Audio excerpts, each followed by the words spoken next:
Hello class, welcome है आप सभी का। आरपीएससी फर्स्ट ग्रेड के हम प्रैक्टिस सेट सॉल्व कर रहे हैं। फर्स्ट क्वेश्चन है जो आज का, where is Duke Senior staying after being deposed of his kingdom. So the student the correct answer is in the forest of Arden. ये जो बात चल रही है इसमें एज यू लाइक इट का क्वेश्चन है। Duke Senior, Duke Frederick, Rosalind, Celia, ये सब इसके मेन कैरेक्टर हैं। तो ड्यूक सीनियर कहाँ स्टे करते हैं जब उनको किंगडम से निकाल दिया जाता है? फॉरेस्ट ऑफ अर्डन में ये वो स्टे करते हैं।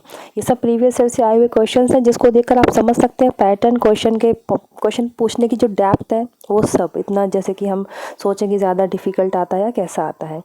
Rosalind is the daughter of Duke senior name सीलियास father. अब रोजालिंड तो ड्यूक सीनियर की बेटी हैं, सीलिया की पिता कौन है? और रोजालिंड और सीलिया दोनों बहुत अच्छी दोस्त हैं और कजिन है एक्चुअल में। तो Celia's father is Frederick, Celia के फादर है फ्रेडरिक। इसमें in the play Jaques is as you like it में जो जैक है वो क्या है? एक साइनिक है। साइनिक मीन्स होता है निंदक, दूसरों के दोष देखने वाला ऑल टाइम। कॉमिक कैरेक्टर नहीं है, ये ध्यान रख लीजिएगा। इस पर कन्फ्यूज हो सकते हैं, बाकी तो दोनों है ही नहीं, सी एंड डी, पर ए है साइनिक। साइनिक है वो इसमें Jaques. She is too subtle for thee and her smoothness, her very silence and her patience speak to the people and they pity her. सो ये लाइन किसने कही, किसके बारे में कही? अगेन ऐसे क्वेश्चंस आते हैं कोटेशन वाले, कंफ्यूज करते हैं, थोड़े डिफिकल्ट लगता है, याद करने में प्रॉब्लम होती है। इसके लिए आपको करना इतना है, कीवर्ड्स को एक कैच कर लेना है। जैसे आप इसमें टू सबटल ले लें, बस एक कीवर्ड जो उसमें ज़्यादा आपको कैच कर रहा है, ज़्यादा आपको अपील कर रहा है, उस कीवर्ड को याद करते हुए आप उस कंटेंट को समझ लें, ये किसने कहा है। So the correct answer is C, Duke Frederick about Rosalind. Again Duke Frederick अपनी बेटी सीलिया से बता रहे हैं रोजालिंड के बारे में कि बहुत सबटल है, स्मूथ है, साइलेंस है, उसके अंदर बहुत पेशेंस है, ये सब बताते हैं Duke Frederick to Celia about Rosalind. पूछा क्या गया है, किसने कहा है और किसके बारे में कहा है? तो ड्यूक फ्रेडरिक कह रहे हैं रोजालिंड के बारे में। एंड टू होम लिखा होता है ना, अबाउट होम की जगह टू होम, किससे कह रहे हैं तो वो सीलिया हो जाता है इसमें, ठीक है। ऐसे under the greenwood tree who loves to lie with me, this song has been sung by. ये सॉन्ग किसने गाया है? अमीन। अमीन से अब देखिए, जिसमें जब ड्यूक सीनियर को बैनिश कर दिया जाता है फॉरेस्ट ऑफ अर्डन में, वो रह रहे हैं होते हैं, एज यू लाइक इट का क्वेश्चन है ये। तो वहाँ पर उनके साथ साथ एक लॉर्ड अमीन्स हमेशा रहते हैं और वो उनको ये कोटेशन बोलते हैं, उनके द्वारा ये गाया जाता है। अगेन स्टूडेंट, जैसा कि बहुत कम टाइम रह गया है एग्जामिनेशन में, बहुत अच्छे से सिलेबस निकाल दिया होगा, पढ़ लिया होगा, पढ़ रहे होंगे, सेट लगा रहे होंगे, वीडियोस भी देख रहे हैं, तो आप लोगों को इतना और कर लेना है। मेन जो लास्ट आपका है ना, बहुत मोमेंट है, बहुत अच्छी तैयारी चल रही है, लास्ट मोमेंट क्या? एग्ज़ाम हॉल की अवेयरनेस, वहाँ पे सजग रहना वो बहुत ज़रूरी होता है, ठीक है। इस तरह से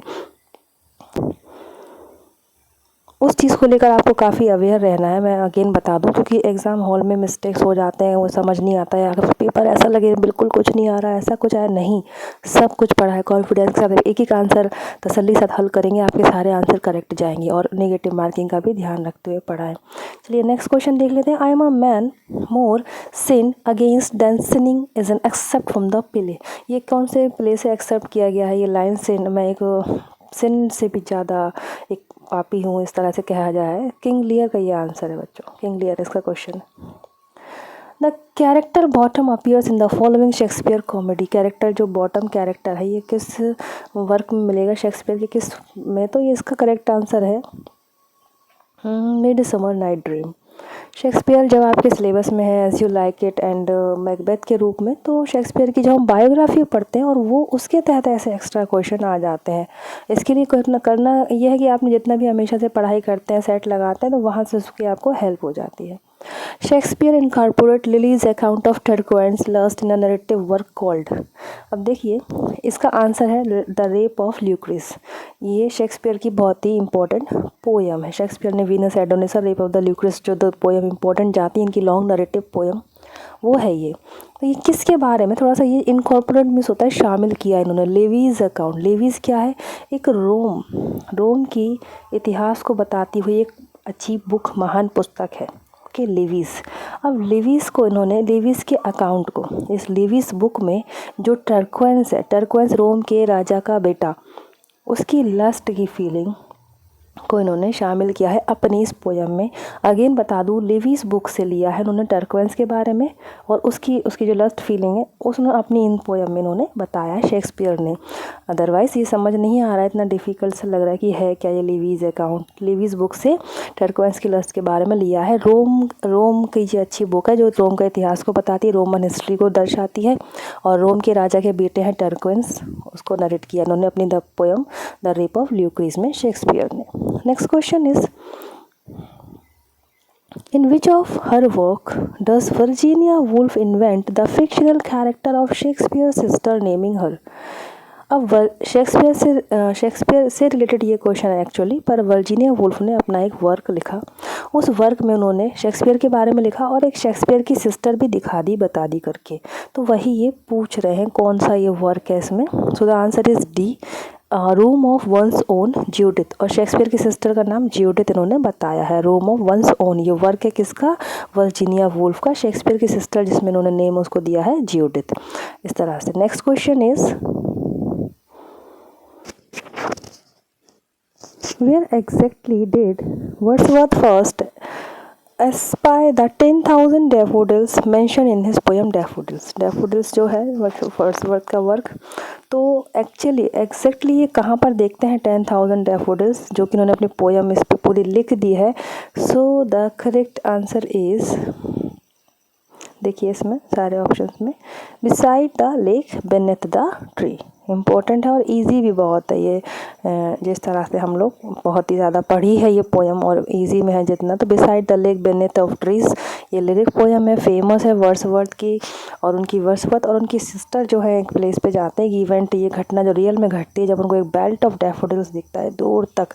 तो वो इवेंट होता है 15 अप्रैल 1802 में, और ये पोयम पब्लिश कब हुई थी? डैफोडिल्स 1807 में। कई सारे पॉइंट बनते हैं इसके। 1807 में पब्लिश हुई थी। एक एक्चुअल घटना थी इनकी लाइफ की जब इन्होंने सच में एक डैफोडिल्स का बेल्ट देखा था। कई दूर तक डैफोडिल्स लगे हुए हैं। ये अपनी सिस्टर के साथ गए थे एक प्लेस पे, कब? 1802 में।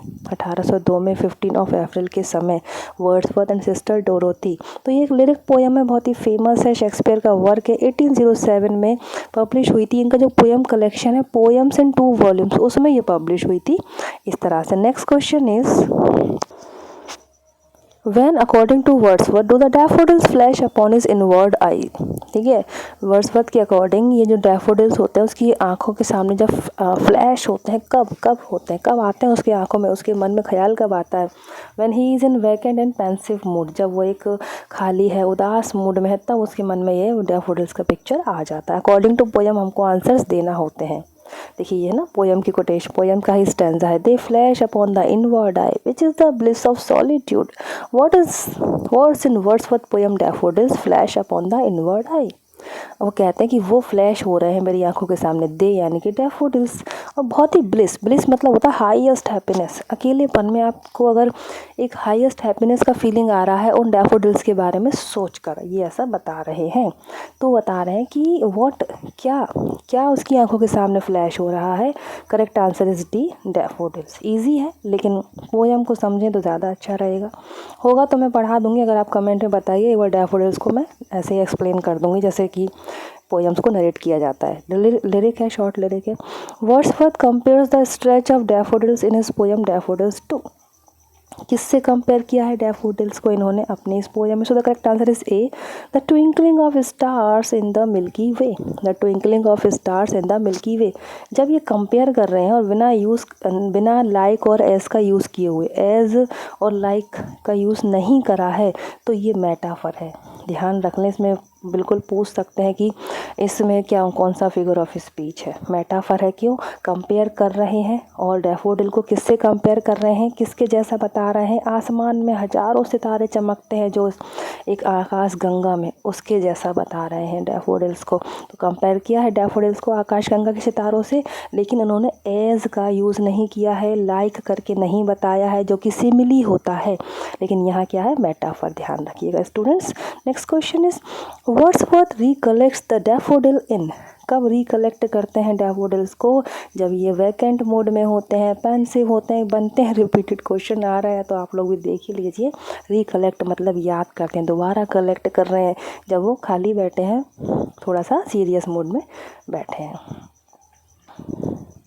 How many daffodil did the poet see at a glance? एक बार में कितने इन्होंने डैफोडिल्स देख लिए हैं, बता रहे एक नज़र में, एक दृष्टि में, एक ग्लांस में, जो according to poem. So the correct answer is 10,000। So ये आज का लास्ट 10,000 है। थोड़ा चलो और बता देती हूँ। ये हाइपरबोलेस में हो जाएगा। हाइपरबोले जो फिगर ऑफ स्पीच होता है, बढ़ा चढ़ा कर बता देना है, 1000 10,000 फूल देख लिए ऐसे करके, तो ये हाइपरबोले फिगर ऑफ स्पीच हो जाएगी अगर पूछ लिया जाए। स्टूडेंट्स, ये लास्ट क्वेश्चन था। टोटल 15 क्वेश्चन आज हमने कवर किए हैं। आई होप आप लोगों को इससे हेल्प मिल ही रहेगी थोड़ी बहुत। मुझे पता है आप लोग काफ़ी बड़े लेवल से पढ़ रहे होगे, किताबों से सेट लगा रहे होगे, दिन रात अच्छे से तैयारी कर रहे हैं। मैं बिल्कुल प्रेयर करती हूँ कि अच्छे से आप सभी का सिलेक्शन हो जाए। तो आई होप आपको हेल्प मिली होगी। Thank you so much for watching this lesson. Please share कीजिए। खुश रहिए, पॉजिटिव रहिए। जय हिंद।